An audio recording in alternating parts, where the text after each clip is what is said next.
Игровая площадкаларда балалар көңіл көтеріп ойнайды, әрдеңені үйренеді. Қазіргі ойнайтын площадкалар бұрынғыға қарағанда қайда жақсы. Жері жұмсақ, горкалар қауіпті емес, бірақ сондай дәрежеге жету үшін алдын талай бала миын жарып, сүйектерін сындырып алғанда.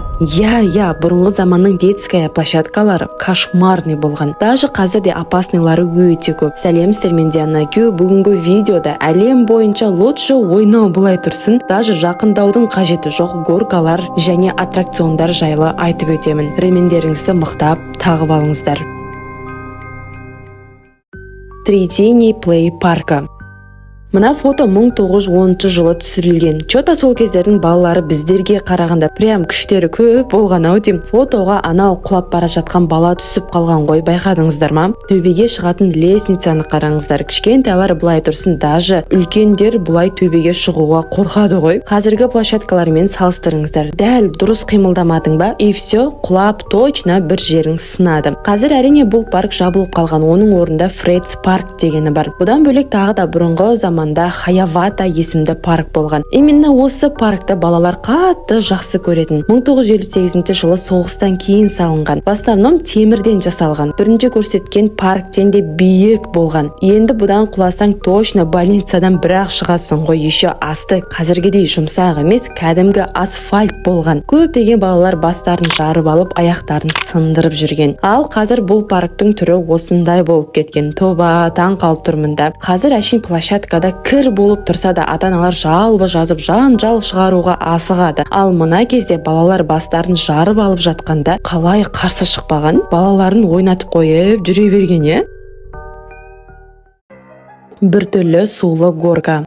Я, қазіргі сулы горкалар детская площадкаларда жоқ. Бірақ басынан сулы горкаларды именно балалар үшін деп ойлап тапқан. Ол қазір ғой өңшем үлкендер аквапаркте сулы горкаларда ұшып жүрген, ал балаларға болмайды деп. Так, оған да себеп бар. Өйткені бұрынғы заманның аквапарктері деген, мысалы мынау орманда орналасқан сулы горка. Именно балаларға арналған. Ағаштан и мусорный пакеттен жасалған. Төбеден вух етіп ұшып келіп, ауада біраз ұшып барып, кейін горканың екінші бөлігіне түсесіздер. Қаншама балалар екінші бөлігіне жетпей, жарты жолда құлап қалған. Кейде горкадан ұшып адреналин алғымыз келіп тұрады, бірақ мынау слишком емес па? Тағы бір опасная сулы горкалардың бірі Бангкокта орналасқан. Аквапарктың өзінде бір емес, бірнеше горкалары бар. Көбісі қауіпті емес негізі. Алайда именно осы горкасы ең биігінде орналасқан. Адамды ұстап қалатында ешқандай защитасы жоқ. Біреу қатты жылдамдықпен түссе, ары қарай ұшып кетіп, сонша биіктіктен жерге құлап больницаға бармай-ақ сол жерде қайтыс болады деген сөз. Әлде де бұған балаларды кіргізбейді екен. Соған болар әлі ешкім құлап кетіп, трагедия болмаған.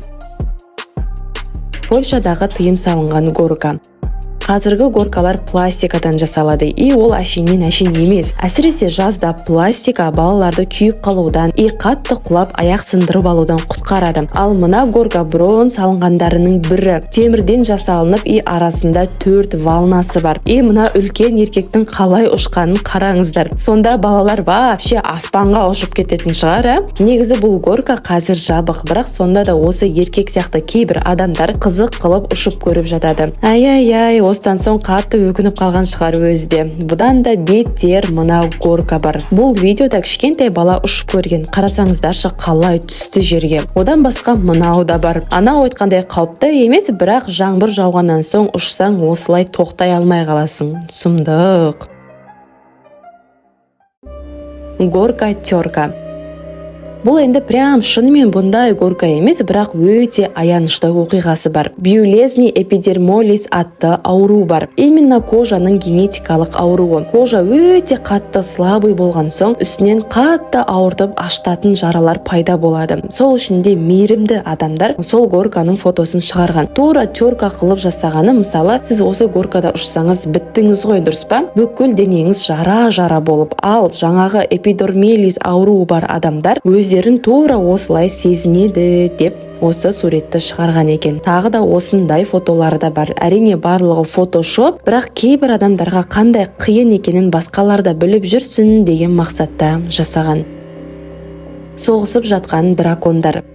Аттракциондар жайлы да айтып өтпесем болмайды ғой, дұрыс па? 1999 жылы дракондары бар Дуэль Дракон атты аттракцион ашылды. Адамдардың бәрін таң қалдырды әйтеуір. Сразу екі жақтан ұшатын пойызы бар. Тура екеуі бір-біріне соғылып қалатындай, яғни екі дракон төбелесіп жатқандай көрінетін еді. Ал мына жерде адамдар қатты қорыққан, бір-бірімізбен соғысып қаламыз ба деп. Егер бұл аттракционда бәрі жақсы болғанда, менің видеомда жүрмейтін еді ғой. 2011 жылы тура осы кезде қарама-қарсы адамның қалтасындағы бір зат ұшып кетіп, бір еркектің бетіне барып соғылады. Қатты ұрылғаны сонша еркектің көзін толықтай операция арқылы алып тастаған екен. Ойбу, байғұс ау деймін да. Содан кейін екі пойызды алдыңғыдай бірден қоспайтын болды. Алайда сонда да жаңағы еркек көзсіз қалған соң аттракционға адамдар онша бармай қойды. Ақыр 2017 жылы толықтай жабылып қалды. Жасыл сұмдық. Алдарыңызда жасыл фонарь атты басқаша стильдегі аттракцион 2011 жылы ашылып, ойбай, бірінші рет бұндай ерекше американский горки ашылды деп адамдар арасында тарала бастады.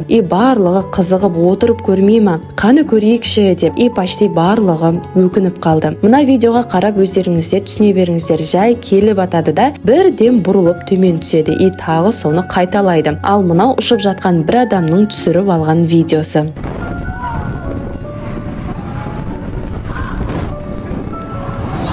Қаншама адамдар интернетте бұл горкаға қарсы шыға бастады. Солай 2017 жылы аттракцион жабылып қалды. Мүлдем күтпедіңіздер. Шынымен басқа детский аттракциондардан құлап қалу дегенді күтпейсің ғой. Оппа атты аттракцион балалар мен үлкендерге арналған. Жай жүреді, дымда қорқынышты жері жоқ. Алайда соның өзінде бір трагедия болды. 2014 жылы Энтони атты апа осы аттракционға екі немерелерімен бірге отырады. Бір уақытта оны ұстап тұрған темір сынып, горка бұрылған кезде апа жерге қарай биіктен құлап түседі. Примерно екінші этаждан құлап түсті деп есептей беріңіздер. Апа комада ес-түссіз бір ай бойы жатқан екен. Апа әрине тірі қалды, ал аттракционға екі қапты толтырып жүргізіп көріп еді. Қап тура сол бұрылыста құлап кетеді ғой. Әрине не болды? Аттракцион мәңгілікке жабылып қалды. Апаға обал бар ойы немерелерін қуанту ғана еді ғой. Байғұс әйел.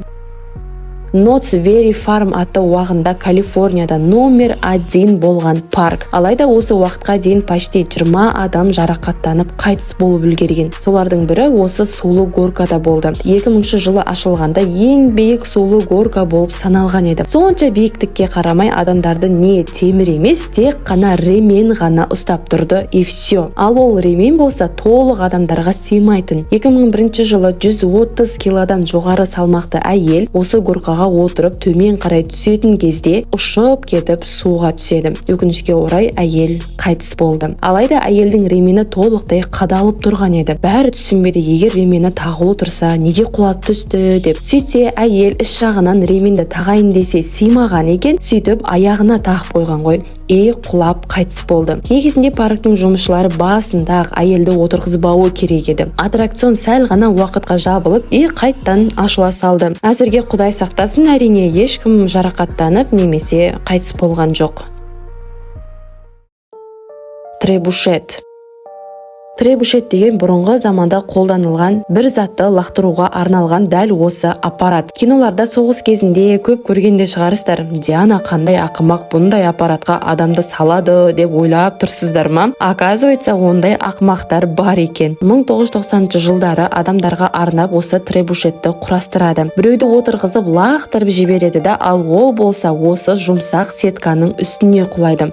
Типа қауіпсіз болған. Бір әйел шынымен сеткаға құлайды, бірақ тағы да секіріп барып жерге түсіп кетеді. Нәтижесінде мойнын белін сындырып алды. Осыдан кейін аттракционды жабудың орнына не істеді? Құлауға арналған сетканы үлкейтіп қоя салды. Все. Требушеттен ешқашан естеріңізде болсын, әрдайым бірдей қылып атпайды. 2002 жылы Янко атты студент жігіт осы аттракционға отырып еді. Алайда жігіттің салмағы жеңіл болды ма, сеткадан ары өтіп барып құлайды. Өкінішке орай жігіт сол жерде қайтыс болды. Ақыры сол жігіт о дүниеге аттанған соң ғана аттракцион жабылды.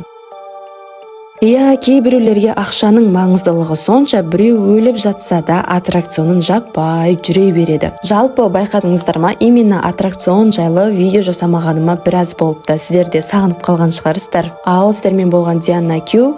Келесі роликте кездескенше.